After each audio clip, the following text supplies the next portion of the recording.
Oh, fight me, motherfucker.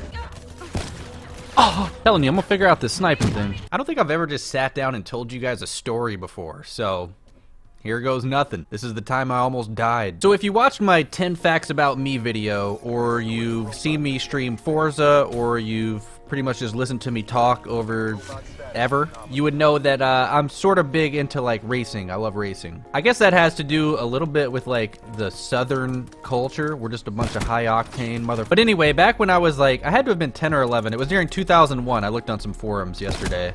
My family owned a racetrack. It was like a motocross track.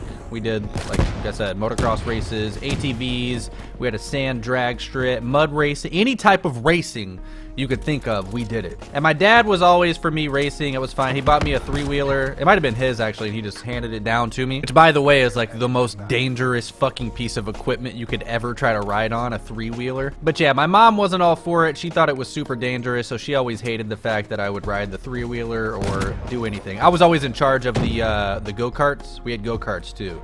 And I was like 11 or 12. I would stand there. I would take your $2 so you could do like 10 laps, and I'd make sure you didn't do it. And I'd practice racing the go-karts. That's probably why I'm so good at it today. This man has a rocket launcher. Oh my god. Anyway, my best friend growing up, Zach, he might watch this video. Shouts to you. He can vouch for this story. His whole family, and himself included, was super into racing. Like, they used to come to the track every weekend and actually race in the organized races. They would travel around the state of Arkansas, even Tennessee and Missouri. So they loved riding. They had multiple 4-wheelers, and they would also like to go out riding like through the woods and shit on the weekends sometimes. And one time they invited Little Timer to go riding with them, and I thought the prospect, you know, of the idea was great. Although I didn't have my own Although I didn't have my own 4-wheeler, so I was gonna have to ride with somebody else. There were probably 9 or 10 4-wheelers there, and I was riding on the back of the 4-wheeler, and this guy, his name is Brad. He was a police officer for the city of Marktree. He was a bigger dude. That doesn't really pertain to the story at all. Damn, I'm gonna have to hurry this up. Anyway, we go out riding one weekend. Like I said, my mom, not all for the idea, but we're just going through the woods, like the sand dune. Not gonna be anything crazy. You know, I'm not going on the track, fucking jumping over triples and tabletop jumps and shit. None of that. We were just having a good time. For maybe an hour or two into the trip, it's going great. You know, we had no issues so far. And by the way, I still to this day never trust anyone I am riding with. It doesn't matter how good of a driver you are. It doesn't matter if we're in a car or a 4-wheeler. I don't care. I don't trust you. I only trust myself, and it may be because of this situation. We're riding along. We're going through the sand dunes, and we finally come up on a part of the trail, like I said, an hour or two into it, and it's literally like a fucking cliff. I'll call it a hill for the sake of this story, but it was a cliff. Brad and I are riding along, and we're sort of like in the back of the pack, so we see at least 4 or 5 groups of people go up the hill.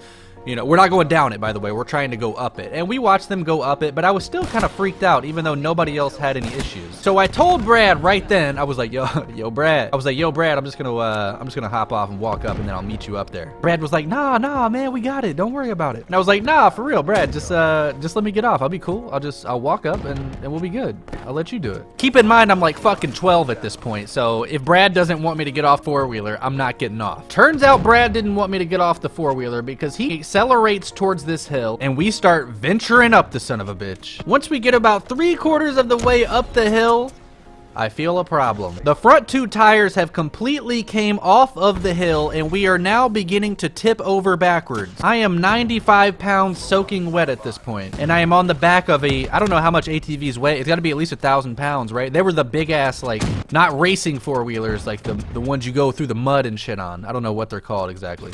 Like a grizzly. I think it was called a grizzly. This is the point where Brad finally starts freaking out, and he realizes maybe we do have a problem. I'm thinking in my head at this point, I told you to just let me off the 4-wheeler. So what does Brad do?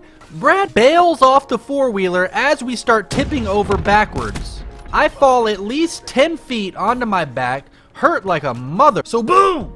I hit the ground, and I'm thinking, shit, I just had a 4-wheeler accident, but I'm alive, so that's fine. But that was the least of my worries. As I open my eyes, I forget that I was on a 4-wheeler. This is us going up the hill. This is me laying on the ground.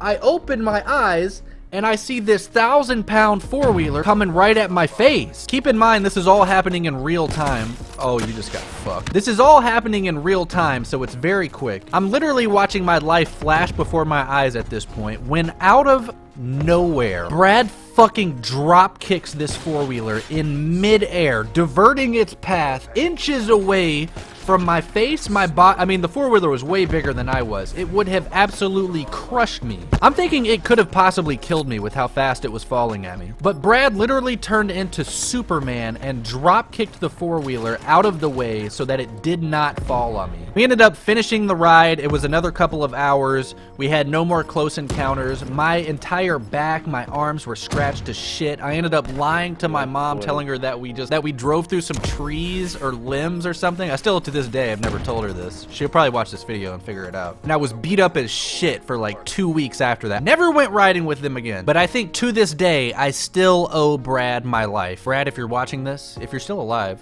you're probably still alive. Thank you for saving my life. I also had an accident in a go-kart too around the same time. My dad bought me this yellow go-kart that I could just ride up and down the street. There's not a huge story that goes along with it. It's just, I was riding down the street. There was one single tree in our front yard, and for some reason, I started driving towards the tree, and I knew how to ride the go-kart. I knew how to turn, but I panicked, and I rammed this tree head on with the go-kart at like 20 miles per hour. I was actually more fucked up from that accident because it was just like a head-on collision. Broke the go-kart, couldn't ride it for like months afterward. I remember being bedside for weeks, just extremely sore. But yeah, that was the time I almost died riding a four-wheeler. I haven't rode much ever since then. More of just like a car guy now, I guess. But yeah, hopefully you guys enjoyed the little story there. Little timer survived. Grew up to be myself, thank God. And I'm getting better at sniping. I know you noticed that shit as I was, telling the story. By the way, I really appreciate the support on all of my videos lately. You guys are coming out in full force supporting it. So, like I said, I really do appreciate it. And hopefully you guys continue to enjoy the videos. And if you did like this one, be sure to leave a like. If you didn't, just refresh it and give it another chance. And as always, guys, I don't really have an